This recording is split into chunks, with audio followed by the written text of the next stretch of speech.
welcome to another video on the ToLiss Airbus A321, and today, spot the difference, we're looking at the NEO CFM LEAP1A engine, which has been kindly released by Cardajowol on the Threshold forum, and I'll provide a link in the description so that you can go and get your own copy there.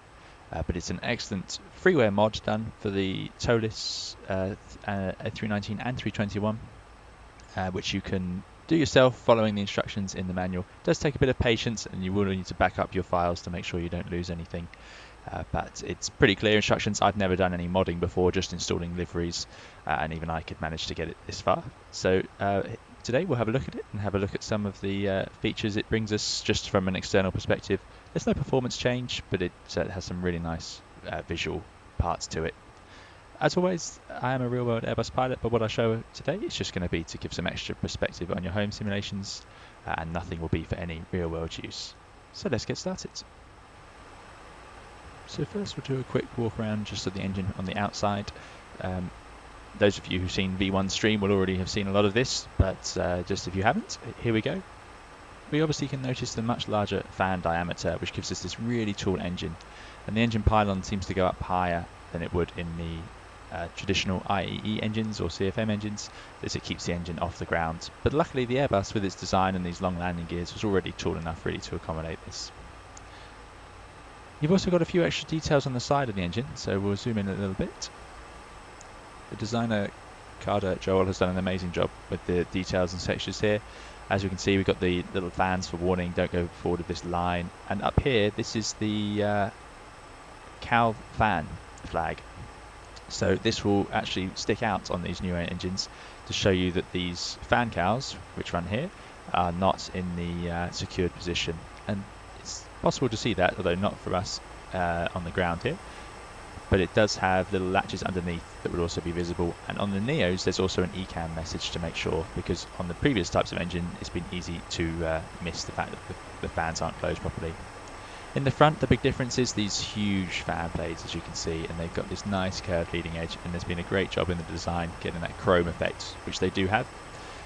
Big spinner in the middle as well, and unusually for this engine, when it's windmilling, which it does do in the simulator, and we'll show you that later, you have to actually not try and slow it down by using the actual fan blades. Now, if it's windmilling fast, you're not going to try and slow it down anyway, but if you just find it's turning a little bit and you want to stop it, you're not supposed to use the fan blades, because that could damage them or bend them, because they're just so long.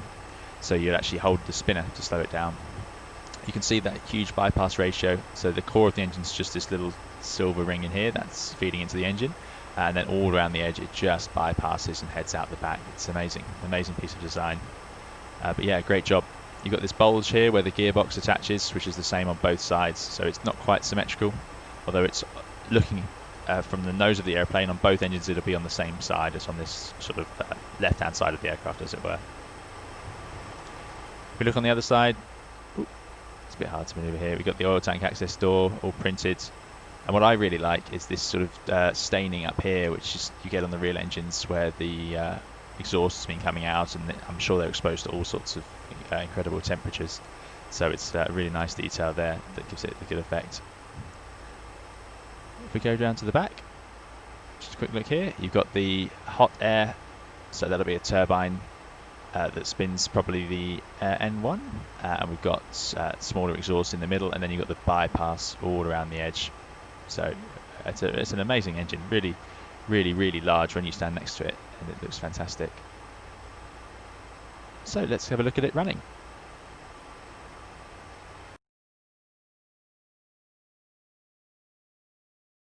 So now we have another livery here. This is the Alitalia new livery, which was on the Master Repaint forum, kindly done by Homer J, and our very own Matteo has kindly modified the engines to have the correct colour. So here we have the LEAP1A on the Alitalia Airbus. What we'll do is we'll have a pushback, start up the engines and see how they sound and respond. So as we said at the start, internally they are the same. So as long as you have the CFM selected in the ToLiss menu, then you'll have the N1, which is the correct display for the CFM LEAP engines. Then we'll start up engine 2, and they'll just behave exactly as the CFM engines do, including the performance and fuel burn.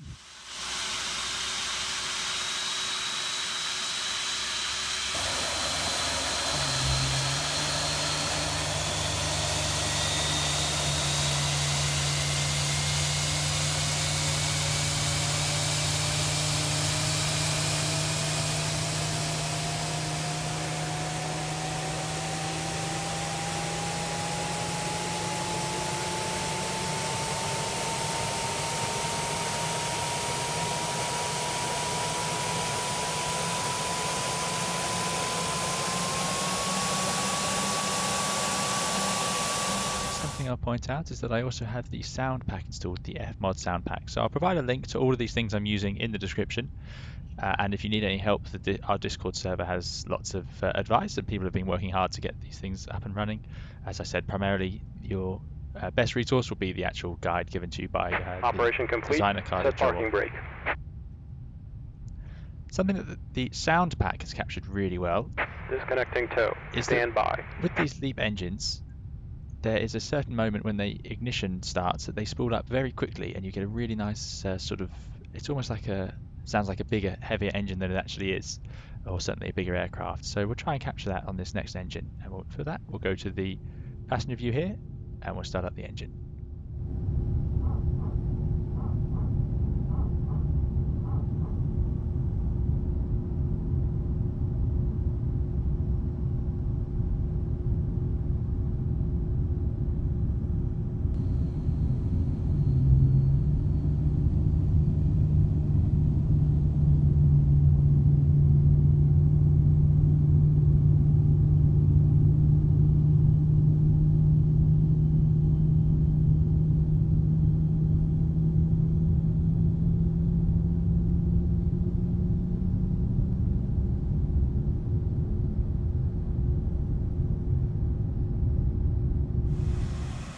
The engines have some really nice particle effects. As you can see, the exhaust shows up hot coming out of the core of the engine, so from this section, and then the cold air coming from that high bypass fan around it.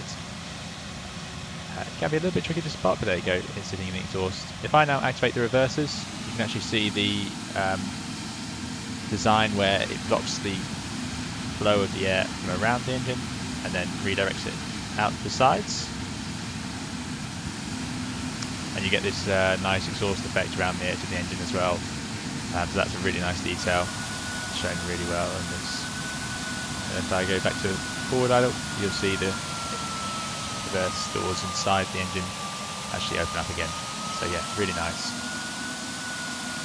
One thing I noticed in the normal engine, in the real life engine, it's usually a sort of blue lining, slightly green-blue lining around the fan blade, but that may be different depending on the specification, I'm not sure.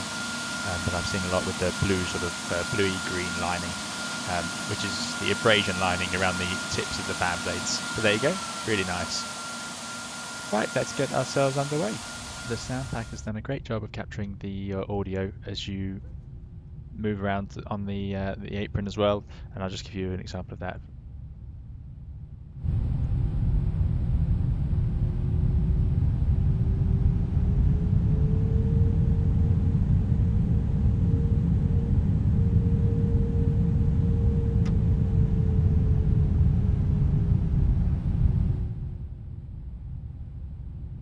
The engines give that really nice sort of whine, and we're going to see more examples of that as we line up and take off here from Rome.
really humid days, you'll see a nice build-up of condensation in the intake of the engine.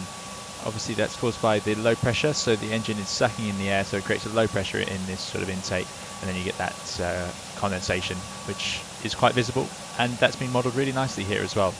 So as you can see, if I just run up the engines while we're sat here with the parking brake on, and this is what I showed you in the introduction, as you reach the higher RPMs, we start to get that vapour cloud forming, which is a really nice detail. I really like it. And we can see it in the cabin as well, which is fantastic.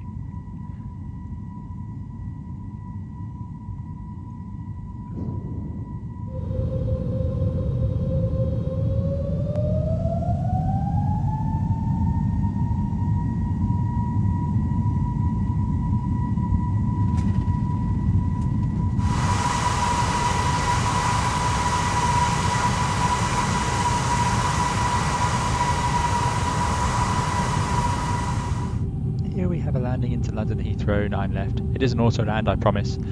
So what we'll see is the effects of the engine and the noise that we get while we select reverse, and then as we roll out you'll see the nice spray effects.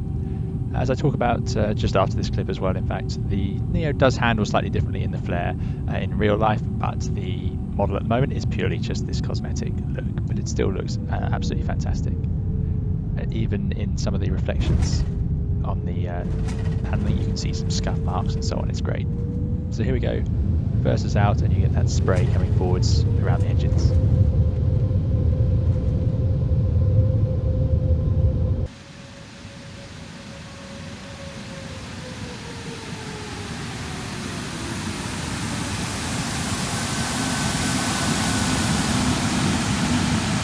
Nice rolling by shot, and then we'll have a quick look in the cabin and look at that reverse stowing animation. Really nice, really smooth.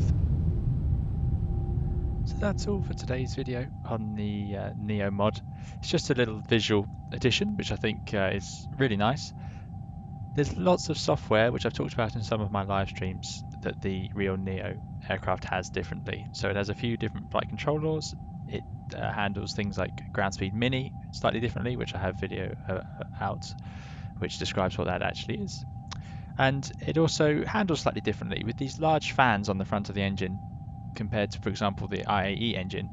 When you bring the thrust to idle in a IAE aircraft, the braking effect of that fan is slightly less than in a Neo, because that huge fan, when you bring the thrust to idle, so for example in the flare, if you do it early in the Neo aircraft, you get a lot more deceleration, or you certainly feels like it.